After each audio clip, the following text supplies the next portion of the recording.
appears ordinary till you see the core side of it. And what you're looking for is the story behind the news. We bring it to you from Lagos, the commercial capital of Nigeria. Giving you all sides and political stories round the clock. Every detail from the start line to the final whistle. CoreTV News, expanding your view.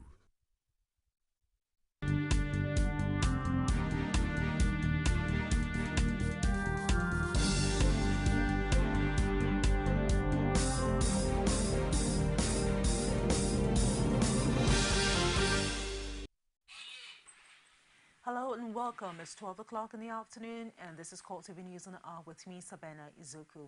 As tensions mount in Ekiti State over space of violence that have already claimed one life, the state governor Kade Fayami and the governor-elect Ayo Fayose have engaged in war of words over their individual role in the mayhem. Rashid takes over the story. The dust raised by the violent crisis is still unsettled as many continue to count their losses. The two leading political figures in the state, Governor Kayode Fayemi and Governor-elect Ayo Fayose, however, chose to settle for the blame game. Fayemi in his submission wants Fayose held solely responsible for the disruption of peace in the state, an accusation Fayose described as a figment of Fayemi's imagination. Ayo Fayose should be solely and primarily held responsible for what is happening in the state. This state has witnessed an unprecedented level of peace over the last 4 years. I will continue to accord that office all the respect, and I will not want to join issues with him. So, but I don't want to join issues like I said. He owns his mouth to run it if he wants to run it. You understand? The blame game continues as what could pass for washing dirty linings rages on. The two leading political actors make reference to earlier disruptions of proceedings at the venue of the Election Petition Tribunal. If you disagree with a ruling or a judgment, since you submitted yourself to the processes of the courts and you have allowed representation in the courts, you appeal the process. That's known. Their target is to make sure that the inauguration doesn't take place. That is their target. So having failed in the backdoor arrangements in the courts, they've resulted into self-help. Not yet done with each other, Fayemi and Fayose also took up the integrity question. You can tell that to the Marines that he was not there.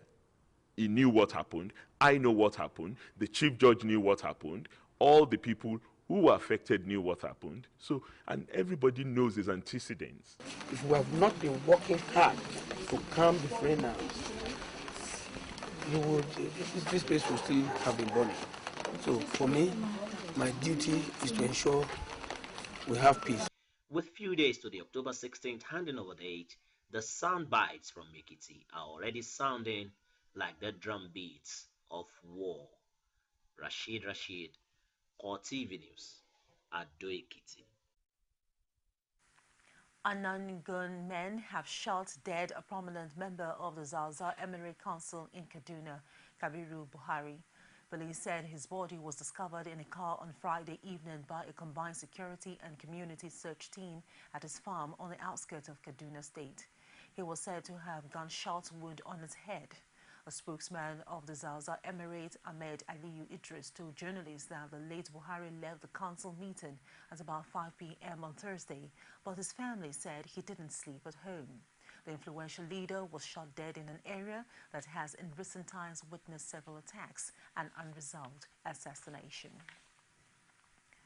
The Southern Kaduna Coalition says over 200 people have been killed and 4,000 displaced after more than 53 attacks in Kwara local government area of the state. The group claims that all the attacks in the area were carefully planned and executed between 2011 and 2014. Members of the coalition also insisted at the press conference in Abuja that the authorities have done little or nothing to stop the attacks. What we have now is a very serious situation in Southern Kaduna that needs deep and proper information gathering, intelligence gathering, so that they can scope and stop those people coming from wherever to come to kill people. You don't just sit back and say and make some policy statements or some political statements and expect it to you wish it away. It can't go anywhere. So we need them to do that which is proper and right to stop the killings in Southern Kaduna. You live in a community, and if government is trying to tell us that they're incapable of taking care of their people, they should say so. You can't ask me to leave my area and go to somewhere else. It's not done anywhere in the world. I've never heard it before. Chairman of the National Human Rights Commission, Chidi Odinkalu, is holding authorities accountable for the bloodletting in southern Kaduna. This, according to him, is because there is no visible efforts to stop the violent killings. He said this on the sidelines of a presentation by the affected communities in Abuja. Now, that killings are taking place within the state that hosts the most capable division of the Nigerian army says something is wrong. And you see, you're not talking about one person being killed or two people being killed or three people. Post-election violence, over 1,000 people were killed. Since then, as you heard this morning, over 4,000 people have been killed, 53 attacks, right? Tens of thousands of people displaced. And now we're going into political season. We did not have elections in Kaduna between 2011 and now.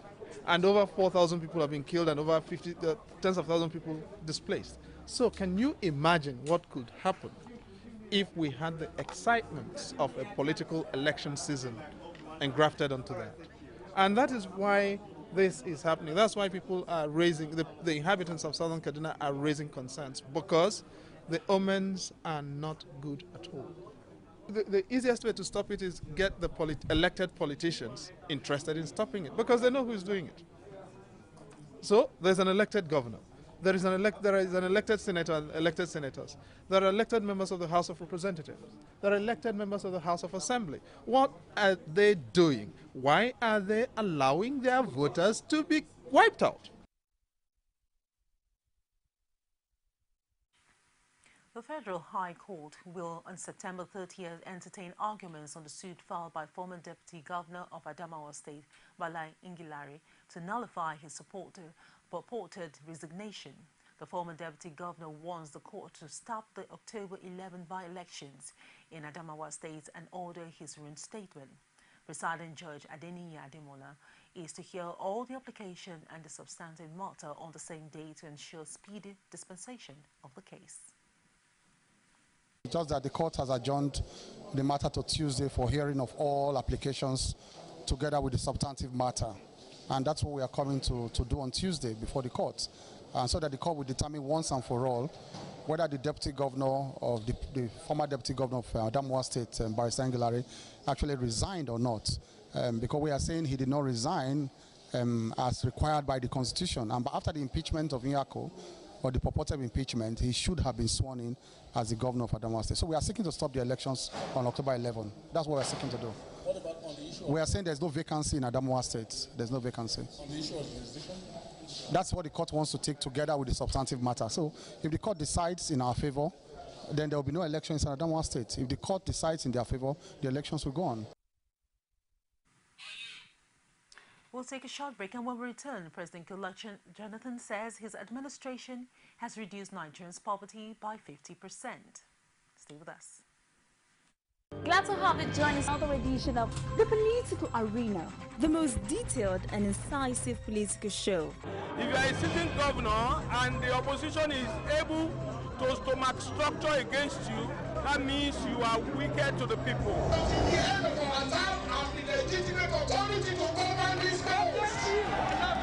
He gave me 20 minutes to move or they will shoot me. He has no chance for survival. If he likes himself, this is the best time to get out before he perishes. The PDP as a ruling party has failed. So anybody who thinks that government will fold his hands and allow miscreants to take over the streets of Osun State and cause havoc is deceiving himself. The good, bad, ugly and beautiful sides of the Nigerian political system. Join me every Sunday at 9:15 p.m. on CoreTV News.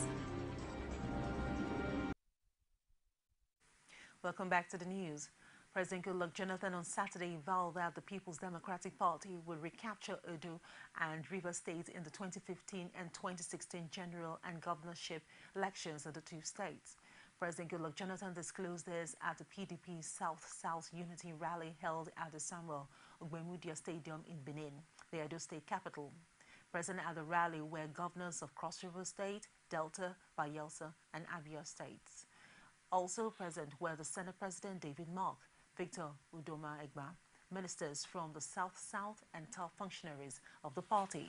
The president stated that all the states in the South-South geopolitical zones were dominated by the PDP at the inception of the democratic governance in the country, and the party would do all it could to get the states back under its leadership.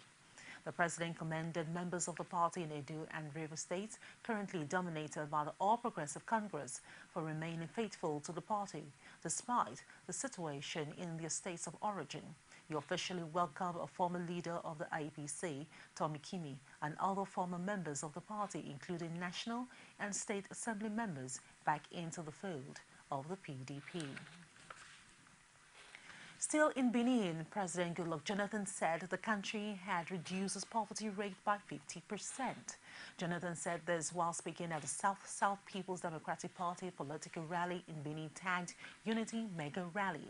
He also said that the PDP as a party believed in stomach infrastructure because the party must ensure that there was food security and job creation in the country, noting that any leader who claimed not to believe in stomach infrastructure was not ready to lead. It described the PDP as the only stable party since its formation that had never changed its name, logo, or motto, adding that it is the party, the only party that gives its members the freedom to climb to the highest level. He said that all the nation needed was unity and gave the assurance that although all the roads could not be rehabilitated at once, his administration could continue to improve on all infrastructure in the country.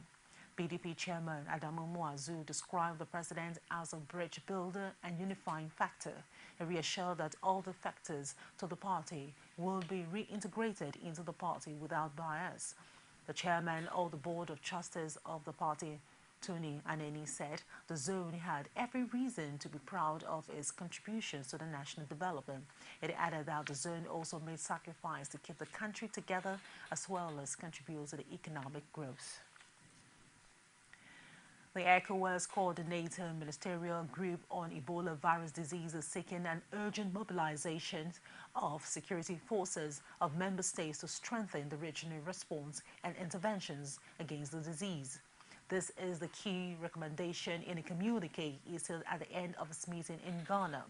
The ministerial group headed by the Ghana's Health Minister, Kwaku Mensah, recommended that the armed and security forces should, among others, provide medical personnel and logistics, as well as mobilize military engineers regiment to set up Ebola treatment centers in countries in the sub-region. The ministers who considered the report of the just ended 2 days meeting of the ECOWAS Technical Monitoring Surveillance Group on Ebola response also called for adequate financial incentives for health personnel already on ground in member states. In addition, the ministerial group urged ECOWAS to deploy a delegation from West African Health Organization to support national coordination efforts in countries affected by the disease. As part of efforts to keep Lagos clean and sensitize the environment against the deadly Ebola virus disease, the wife of the Lagos State Governor took the exercise to Koka Aguda local government area of the state. Anita Fatunji monitored the exercise and brought back this report. Residents of Koka Aguda with Lagos State government officials performed the sanitation exercise in different streets of the area. Representative of the governor's wife, Aziza Tijani, admonished Lagosians on personal hygiene. Hygiene is a bit lacking in this area. We should be more cautious of our environment because health is wealth. And what our people do not know is that if you keep yourself clean and healthy, you spend little or nothing on drugs. It is better to do things naturally. We should always be aware of the fact that it is what we do that our children see. The Permanent Secretary in the Ministry of the Environment in Lagos, Akim Ogunbambi, and Chairman of the Local Government, Omobolanle Akinyemi, also stated the importance of personal hygiene. We've seen distressed buildings all over the place.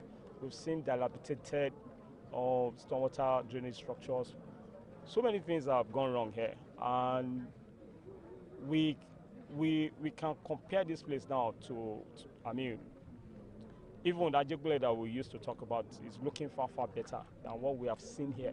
So there's need for conscious and direct intervention from the local government people in terms of advocacy. Even if they cannot bring in funds to fix most of the problems here, they can actually begin to talk to the people just to reorientate them.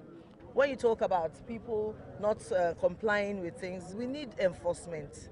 If we don't do enforcement, people will not be agitated to do what is supposed to be right. Definitely health is wealth. We advocate about health concerning our children, and we do advocacy on that as well to make the environment clean.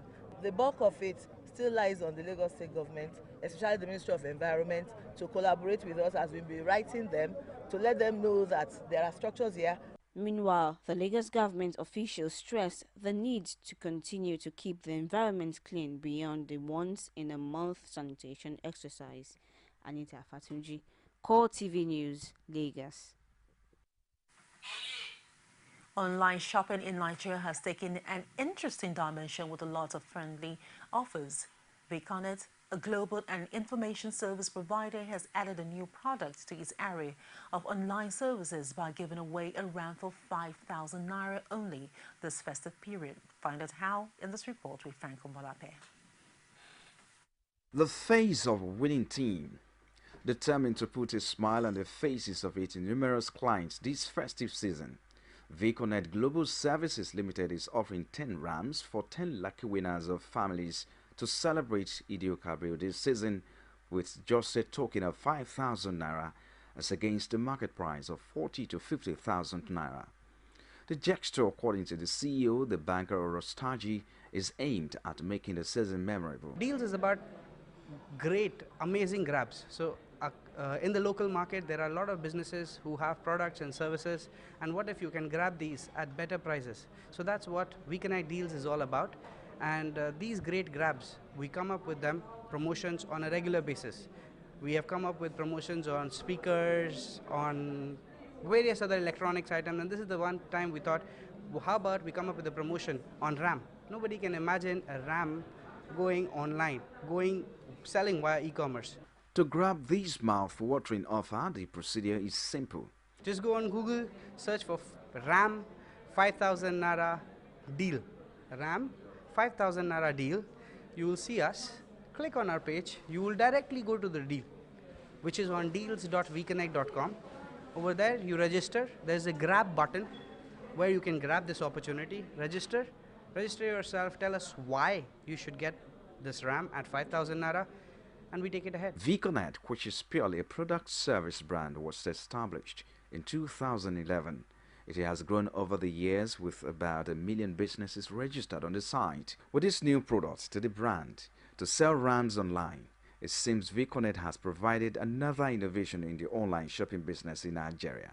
Vconnect actually has been in the business of providing information for more than 3 years now, and we just simply dive into the e-commerce platform newly.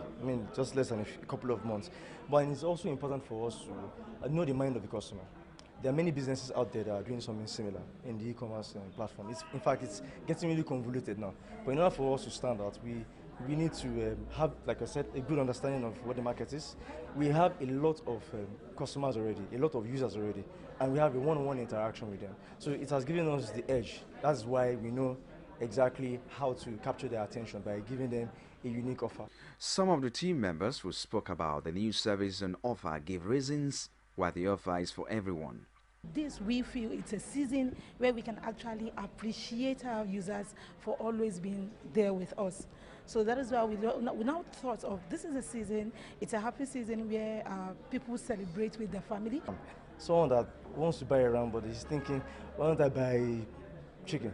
or buy something else. So by giving lucky people, lucky Muslims there, and people that want to celebrate Salah in a big way, by giving them a chance to live their dream and celebrate with their family and their friends with this unique offer. Given the advantage of the offer and the comfort of delivering the ram to the comfort of lucky winners at home, VConnect may just be creating a memorable Eid-ul-Kabir celebration.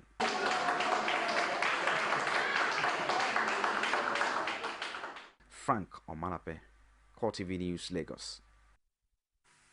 Still to come, sports and stories outside Nigeria. Stay with us.